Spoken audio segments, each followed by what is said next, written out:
Yes, I really bought pet roaches online. No, not these, these. And they're pretty, I promise. And I know you're thinking, how do you buy roaches online? Yeah, you're probably thinking why, but I'm just gonna answer the how. Step 1, go to the dark web, and next, yeah, just kidding, go to this website here and, ooh, pretty. I think I better start with 1. Okay, let's go. I had to wait 3 days for them to arrive, so in the meanwhile I set myself a challenge. Before the end of this video, I need to get you, yeah you who's watching, to like cockroaches. So comment your like score now, and do the same in the end of the video. If Bob here doesn't at least get a 6.9 out of 10, I will hate myself forever.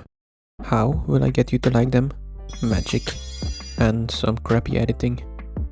Before they arrive, let's build Bob and the rest a super awesome home in this terrarium.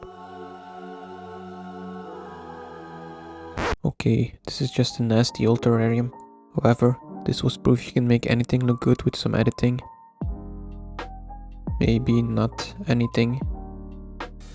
Cleaning out the dirt so the terrarium is clean to put in dirt.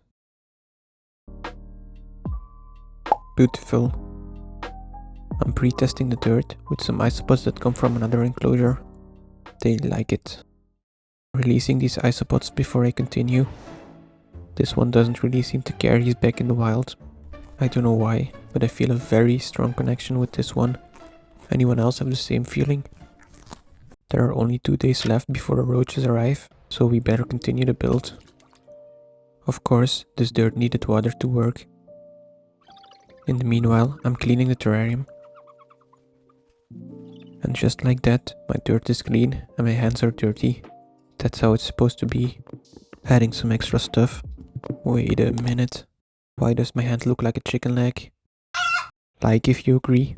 Yeah, this is going to be the most liked video on the internet. I'm adding another secret ingredient. Okay, I'll tell you. This is more dirt.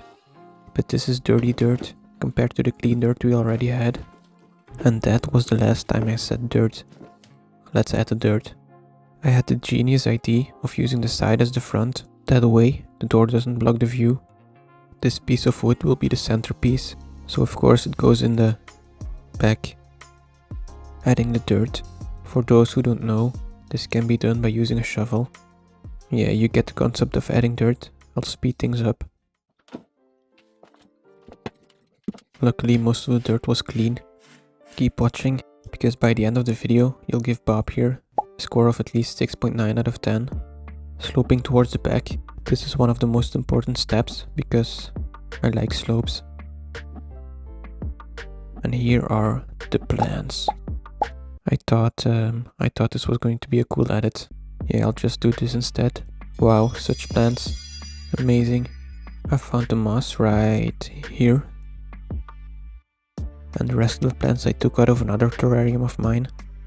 Anyway, I need to continue because there's only 1 day left. First, I put in this tiny tree. That's what she said. Wait, what?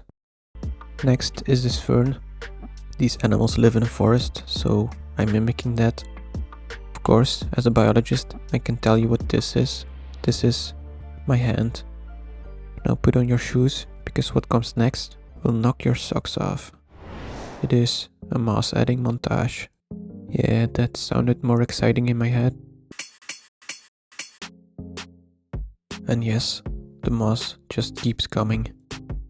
That is because moss is love, moss is life.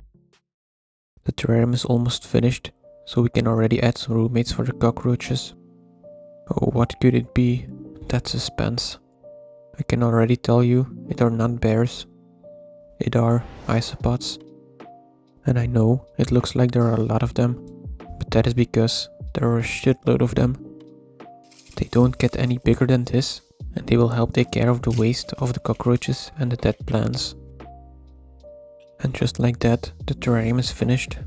Just adding some water, and then the cockroaches should be arriving soon. We still got a lot left to do. We need to unbox them, add them into the terrarium, feed them, and most importantly, make you love them. Those are supposed to be hearts. In the end of the video, you decide if I succeeded. Behind this door you will see nothing. Okay, there they are. And this is what most people would do if they receive a box full of cockroaches. But not me, of course. I would never do this. I have to be very careful with this box.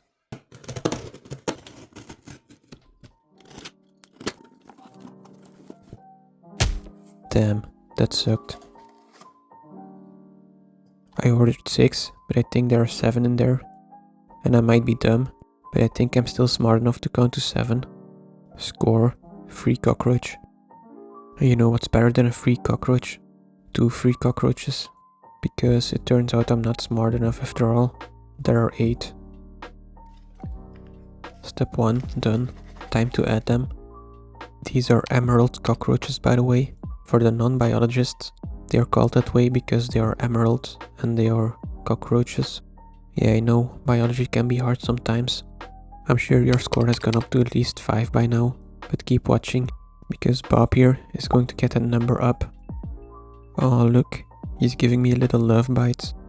Cute. If they didn't get motion sickness from that, I'm the Pope. I put so much work in this terrarium, so I'm excited to see what they will explore first.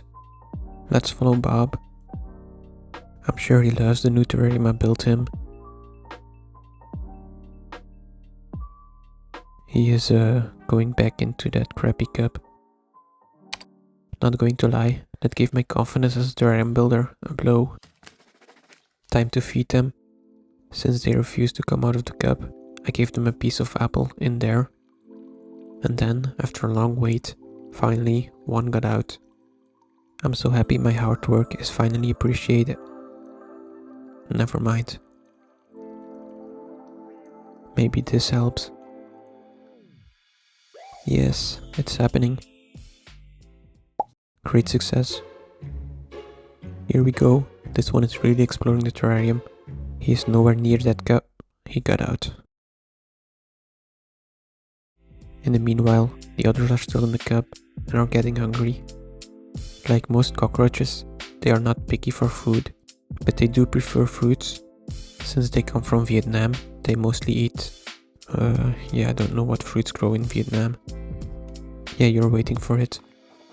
Now I forgot to give you an important piece of information. And this is also the reason why I added this piece of wood to mimic a tree. These cockroaches are arboreal. For the non-biologists, that means they live in trees. Yeah, you get the point. The fun part of them living in trees is that they can drop on your head when you're walking underneath them. It is almost time to give me your final score. Now let me give you some closing arguments to give Bob at least a score of 6.9. They are pretty, they don't carry diseases, I think. And they always give you tiny love bites when you let them walk on your hand. Give your final score below. Like always, don't click off, click on this video on the end screen, it will help me a lot.